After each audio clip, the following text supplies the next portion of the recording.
চলতি বিশ্বকাপের সবচেয়ে বড় থ্রিলার। দুই পরাশক্তি, যাদেরকে টুর্নামেন্টের ডার্ক হর্স বলা হচ্ছিল, তারাই যখন মুখোমুখি তখন ম্যাচ যে মহাকাব্যিক হবে তা বলাই বাহুল্য। একদিকে ইউরোপের পরাশক্তি নেদারল্যান্ড, অন্যদিকে আফ্রিকার পরাশক্তি মরক্কো। মাঠের লড়াইয়ে কেউ কাউকে চুল পরিমাণ ছাড় দিতেও নারাজ। নির্ধারিত 90 মিনিটের দম বন্ধ লড়াই, এরপর অতিরিক্ত আরও 30 মিনিট আক্রমণ, পাল্টা আক্রমণের টান টান উত্তেজনা, কিন্তু জালের দেখা মিলল না। ঘড়ির কাঁটায় 120 মিনিট পার হলেও স্কোরবোর্ড অবিকল সমতায়। অতঃপর ভাগ্য নির্ধারণের সেই চূড়ান্ত মুহূর্ত, প্লান্টি শুট আউট। গ্যালারি জুড়ে লাখো দর্শকের হৃদস্পন্দন তখন থমকে গেছে। সেনাইউরাই চরম পরীক্ষায় ডাস শিবিরের বুক কেঁপে উঠল। মরক্কোর ফুটবলাররা ছিল বরফ শীতল শান্ত। ট্রাইব্রেকারের সেই মহাকাব্যিক লড়াইয়ে 3-2 ব্যবধানে ডাচদের স্তব্ধ করে দিল আফ্রিকার পরাশক্তি মরক্কো।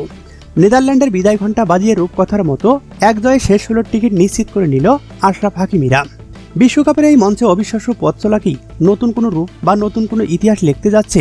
যেহেতু তারা 2022 সালের কাতার বিশ্বকাপের সেমিফাইনাল খেলেছিল, এবার কি তবে তারা ফাইনাল খেলতে যাচ্ছে? জানিয়ে দিন আপনার মূল্যবান মতামত।